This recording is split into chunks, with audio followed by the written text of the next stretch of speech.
Écoutez, le titre que vous voyez là, singulier au pluriel, ça dépend. C'est une phrase là, qu'on a beaucoup entendu parler sur nos années scolaires, hein. Est-ce qu'on accorde la phrase au singulier ou au pluriel? Donc, la réponse, c'est que ça dépend. Donc là, vous vous interrogez encore sur le singulier ou le pluriel, qu'est-ce que ça peut vouloir dire? En tout cas, je voudrais commencer en remerciant pour l'invitation reçue, là, et aussi remercier tous les collègues qui ont contribué au cours des 6 derniers mois là, à me permettre d'être ici aujourd'hui là, par rapport à ce dont je vais vous parler. Alors, si je me présente devant vous aujourd'hui, d'abord, je veux un peu me décrire. Je suis animée par le doute scientifique. Je suis habitée par l'idée force suivante. Il existe deux pratiques, la pratique de la recherche puis les pratiques sur le terrain. Et chacune a sa logique propre. Une pratique de recherche, c'est pas la même chose qu'une pratique de terrain. Moi, je suis très habitée par ça. Je suis aussi très sensible aux perspectives socioculturelles. Les contextes, ce sont des incontournables. On en a parlé beaucoup depuis aujourd'hui de la présentation de Jérôme et de ses collègues et auparavant. Je suis aussi persuadée que les profs en sciences de l'éducation font leur devoir en matière de recherche relative à leur contenu d'enseignement. Ce qu'on a entendu juste devant, là, beaucoup de ces choses ont été dites aux étudiants en formation initiale. Ça ne rentre pas du premier coup, semble-t-il. Je suis aussi informée de l'impact limité de What Works Clearinghouse aux États-Unis et en France du fait que le Conseil scientifique de l'éducation nationale est plutôt discret depuis son premier texte. Je suis aussi soutenue par les écrits des collègues qui ont contribué à l'ouvrage collectif évolutif. Donc, l'ouvrage collectif évolutif, 300 pages de réserve, en date du 26 janvier, 62 chapitres courts. On avait demandé 3 pages, il y en a même des plus courts, puis il y en a des plus longs. Un chapitre en guise de conclusion. 114 auteurs et autrices de disciplines diverses, hein, plusieurs disciplines, rattachées à différents regroupements de recherche, soit des centres, soit des équipes, soit des réseaux.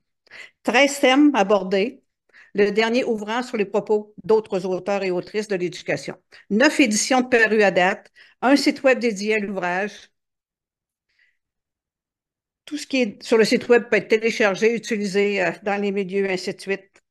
L'équipe éditoriale, avec mon collègue Denis Savard, Marc-André Etier, Hélène Macdissy et Stéphane Allaire.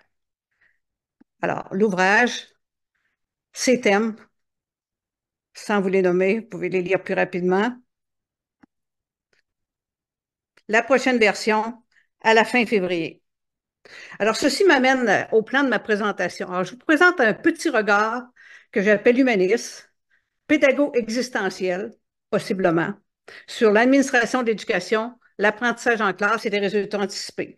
Je ratisse très large et c'est pour ça que je voudrais faire 2 pauses avant la pause finale pour vos réactions, là, si vous souhaitez. L'administration de l'éducation. Ce que je vais faire, je vais poser beaucoup plus de questions que je vais donner de réponses.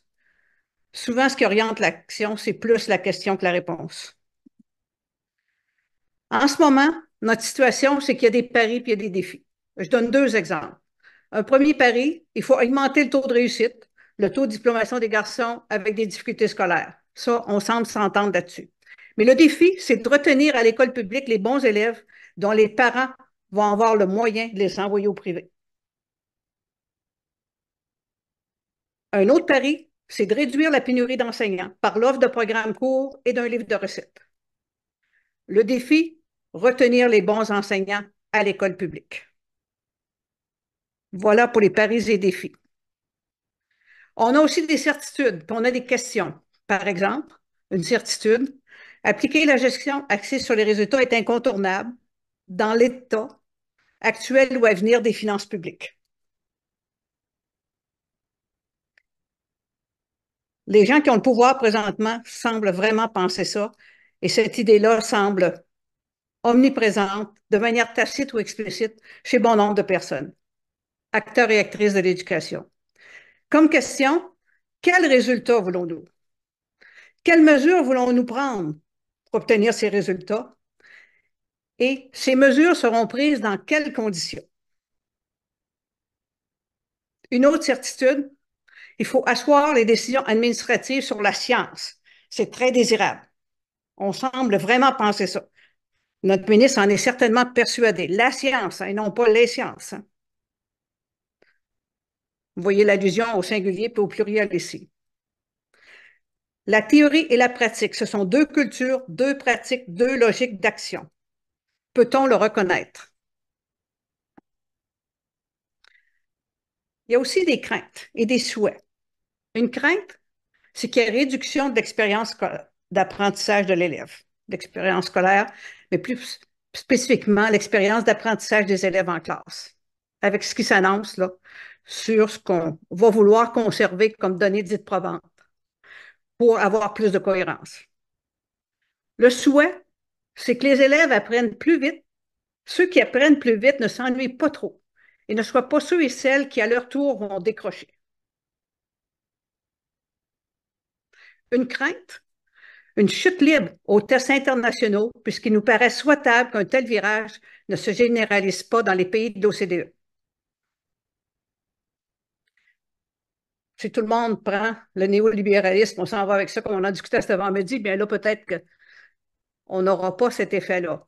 Mais si d'autres pays ne tournent pas, dont les pays asiatiques, on va continuer de descendre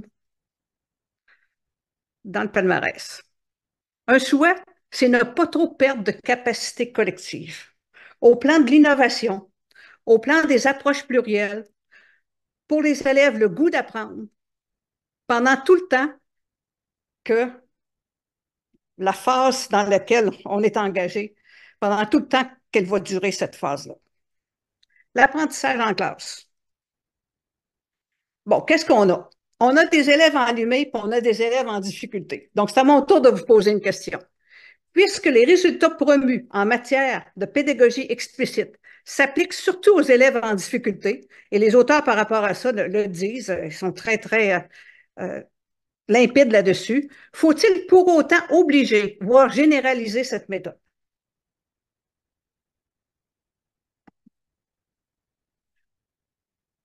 On a aussi des praticiens réflexifs en situation complexe. Il y en a dans le monde scolaire. C'est vrai qu'on a une pénurie, mais on a une grande proportion d'enseignants qu'on a formés de manière réflexive. Les écrits de Donald Schoen sur la rationalité technique versus la pratique réflexive, ça habite les facultés de sciences d'éducation depuis au moins, enfin, le fameux livre est sorti en 83 en langue anglaise, mais j'oserais dire depuis le milieu des années 90, là, 85 même, et en 90, c'était très implanté. Donc, ça fait plusieurs décennies qu'on opère là-dedans. Donc, on a formé des gens comme ça. Si on va voir, on le sait ça, si on va voir du côté de ce qui se passe à l'Institute of Education Sciences, OK? Quand ils ont créé l'IES aux États-Unis, leur idéal, c'est un peu comme le nôtre en ce moment. What watch? OK? On essaie ça. Maintenant, ce qui est attendu d'eux, leur position courante, c'est pour qui ça marche, puis dans quelles circonstances. Ça, c'est la position actuelle.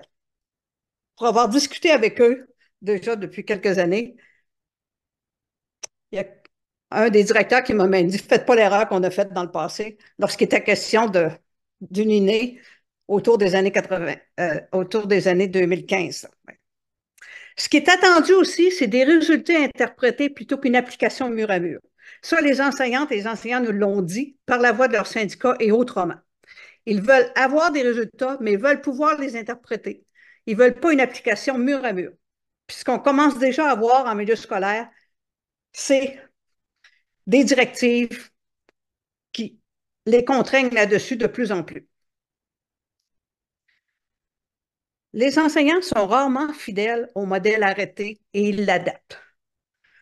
C'est le grand débat en sciences de l'éducation ou en recherche en éducation entre la fidélité à l'innovation puis l'adaptation de l'innovation. Donc, ça, c'est présent et ça va être avec nous beaucoup. Ce qui signifie quelle crédibilité alors donner aux résultats de recherche. Par exemple, dans l'école en réseau, la preuve de concept qu'on avait faite autour de cela était en des termes bien différents de ce qui se passe présentement dans l'école en réseau. Et c'est normal. C'est comme ça que les choses évoluent.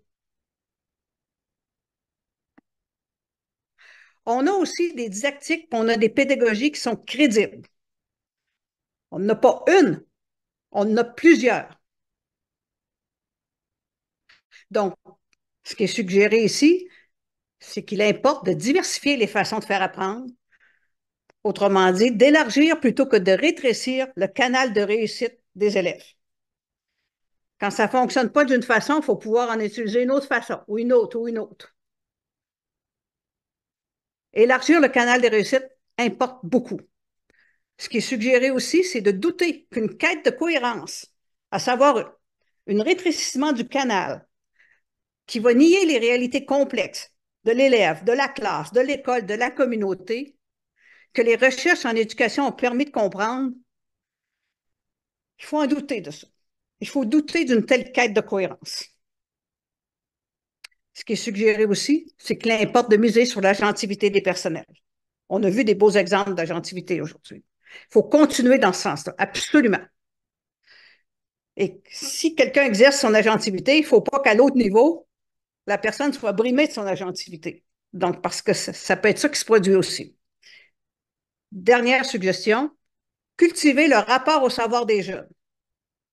Il va leur falloir aimer apprendre leur vie durant.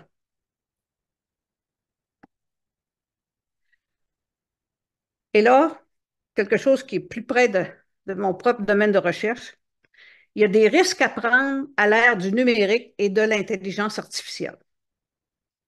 On n'en parle pas beaucoup, ça n'a pas fait partie du discours collectif là, dans la dernière année, même si il y a une direction ministérielle qui avait sorti une compétence numérique, mais de là à ce que ça passe d'un programme, c'est une autre chose. Est-ce qu'en ce moment, on peut considérer que la compétence numérique est incluse ou exclue du discours? Quel sera l'espace et le temps à des projets et à des investigations? Quelle forme prendra l'évaluation de quels apprentissages? Qu'est-ce qu'on va faire avec la montée de l'évaluation prédictive des élèves avec l'IA? C'est déjà commencé. Quelle sera la place des tuteurs dits intelligents dans et hors la classe?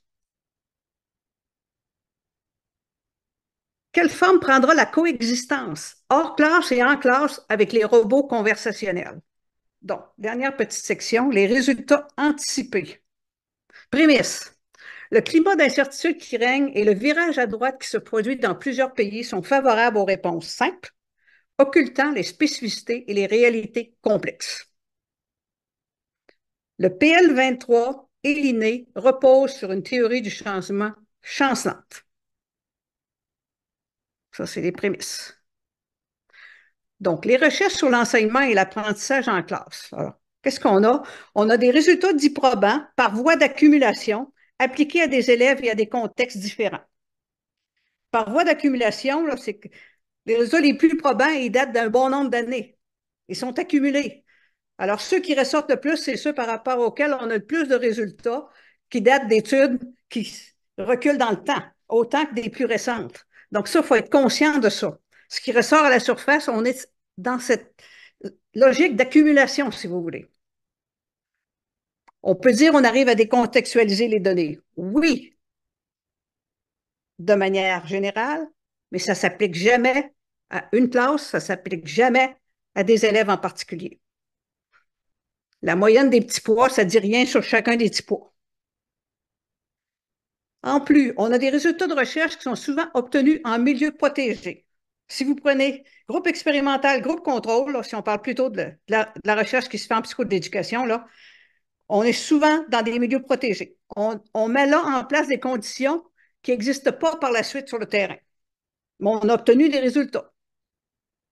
Ce qui fait dire aux gens qui sont du milieu, dans les classes surtout, que les résultats de recherche sont souvent inapplicables vu les situations auxquelles les enseignantes et enseignants font face. Le cas flagrant, c'est le redoublement. On en parle souvent du redoublement. Hein. On dit aussi souvent que les chercheurs ne s'entendent pas, mais sur le redoublement, on semblait s'entendre pendant un certain temps.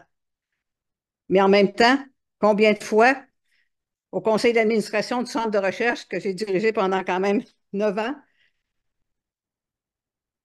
des associations autour de la table disaient oui, mais on ne peut pas faire autrement. On le sait, le redoublement, il ne faudra pas le faire, mais on n'a pas les conditions pour faire autrement. Puis des fois, ça marche. Des fois, un enseignant, des fois, un parent nous dit que ça marche. Ça, c'est la réalité concrète dans les classes d'aujourd'hui et d'hier aussi. et de demain probablement. Et aussi, on a des résultats de recherche qui sont souvent réfutés ou fortement contestés. En recherche, c'est ça qui se passe. C'est courant, c'est le propre de la recherche. Hein? On fonctionne par découverte et réfutation. Néanmoins, certains résultats s'accumulent, souvent obtenus en milieu protégé, si je parle de la recherche plus centrée sur les dynamiques de classe. La conséquence de ça, c'est qu'il faut décider puis il faut agir dans l'incertitude. On ne peut pas faire autrement. On l'a beaucoup entendu à la CCE là, cet automne et sur la fin du printemps dernier. On voudrait savoir, on voudrait savoir. Mais c'est pas vrai. Puis là, aujourd'hui, je m'adresse à des gens qui travaillent surtout du dehors de la classe. Il faut vivre avec l'incertitude. Il faut vivre avec le doute. Ça fait partie de nos responsabilités, des tâches lorsqu'on agit du dehors de la classe. Il y a aussi des doutes à l'intérieur de la classe.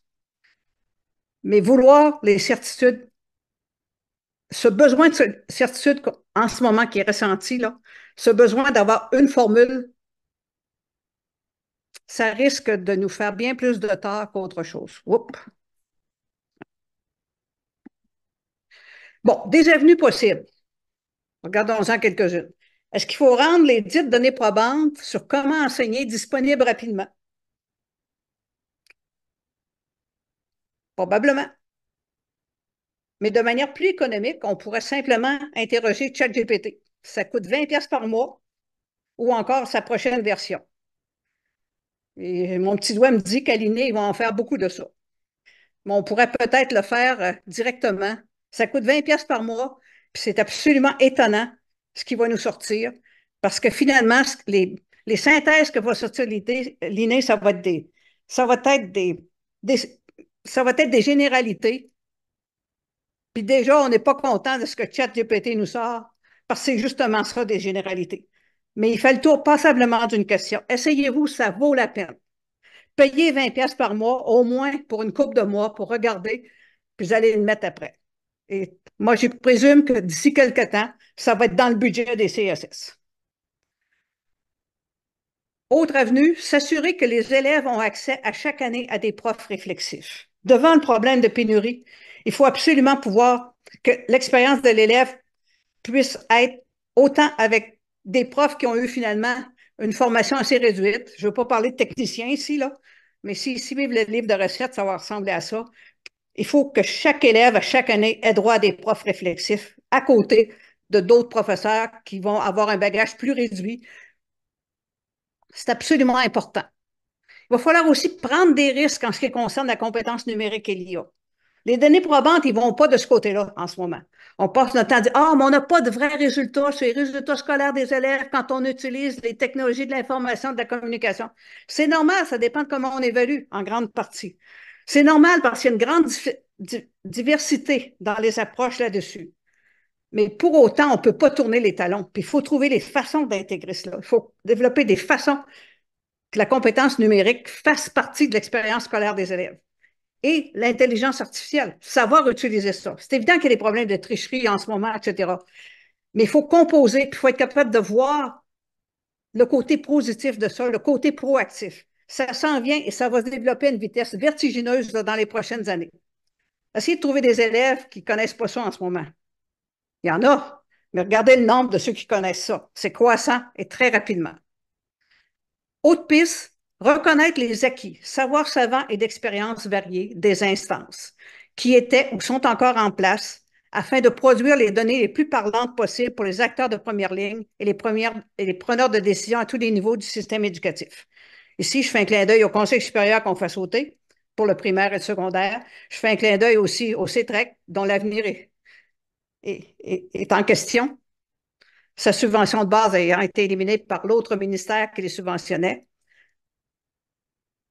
En ce moment, on semble vouloir la cohérence en réduisant les bruits pour avoir un canot. On n'est pas beaucoup au Québec. Hein? Si on élimine ces instances-là, si on élimine le bruit, gardez bien de sens de ça et regardez bien le rétrécissement vers lequel on s'en va. Autrement dit, il faut accorder la phrase au pluriel plutôt qu'au singulier. Il faut établir des partenariats recherche-pratique. J'ai bien aimé ce que Jérôme m'a dit tout à l'heure. Je pense qu'il y avait beaucoup dans ton discours, Jérôme, du faire avec plutôt que sur les praticiens. Je suis très contente d'entendre ça. Ça m'a vraiment rassurée. Et aussi, il faut aller du côté de la production de connaissances qui mettent en évidence les avancées et les tensions en matière de réussite scolaire et éducative. La théorie de l'activité est là pour nous aider et qui vise à combler les angles morts entre les types de recherche. Pour revenir à l'ouvrage collectif évolutif, une réserve. Le PL23 et l'INE semblent répondre à des besoins administratifs plutôt qu'à des besoins pédagogiques et risquent, du moins pour un bon bout de temps, de répondre peu à la diversité des besoins de développement et d'apprentissage des élèves et de la société qui sera la leur. Parce qu'on regarde au passé plutôt qu'en avant. En bref, regardez les nuages. On a un beau ciel bleu, c'est ce qu'on se fait promettre par notre ministre. Lui, c'est ce qu'il semble vouloir. Mais il y a aussi des nuages gris. Alors, c'est quoi les nuages gris? L'anxiété de l'obligation de résultat. Ça, là, ça va être montant. Il va falloir livrer la marchandise. Il va falloir livrer la marchandise d'abord avec la première mouture de l'idée. Les premières choses qui vont sortir, on va avoir un grand sentiment de répétition de ce qu'on savait déjà. Il va falloir vivre avec les désillusions des usagers. Ça nous inclut. Il va en avoir. Les promesses sont bien trop fortes pour ce que ça va livrer, pour ce qu'on est capable d'affirmer comme données probantes à l'intérieur de la classe. Il va y avoir un appauvrissement de la recherche en éducation. Ça aussi, là, c'est un nuage montant. Il va y avoir une déprofessionnalisation de la profession enseignante, une dépossession des communautés locales. C'est arrivé avec les CSS et la fermeture des commissions scolaires, déjà, et ça continue. Il va y avoir une perte de capacité collective, diversité des idées et des compétences, de la créativité. Et on s'en va vers une coexistence difficile avec les robots. Je nous souhaite un ciel bleu et j'aimerais un jour, je ne sais pas dans combien d'années, devoir dire que ces prévisions atmosphériques étaient fausses.